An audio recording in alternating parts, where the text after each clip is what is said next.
Alam nyo po, flex ko lang no, dahil bukas ay sem break ng mga nasa elementarya. Natutuwa ako kasi may mga kabataan ngayon na natututo na rin silang tumulong sa mga magulang nila.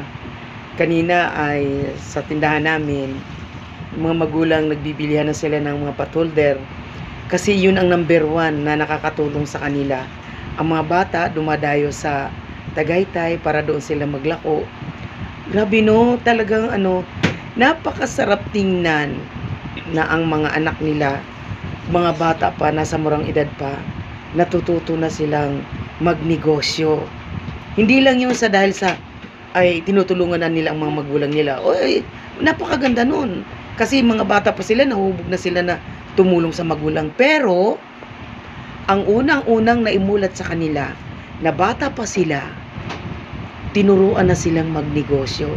Kasi po, kahit naglalako ka ng patholder o kaya ng basahang bilog, isang uri po ng negosyo yon. Ibig sabihin, matatanim sa isip nila na napakaganda pala ng magnegosyo. Dahil doon sa murang isip nila, pagdating ng araw, yun ang matatanim sa isip nila na sa negosyo, andun ang pera. May pagkakataon sa negosyo, pag pinalad ka, pwede kang yumaman. 'Di ba?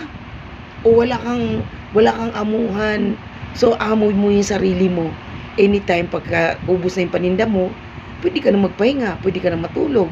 Walang sisita sa 'yo. 'Di ba? So 'yan po 'yung napakaganda na bata pa lang hinubog mo na. O so, mga magulang, o binibigyan ko kayo ng tip. O keep on watching, follow for more.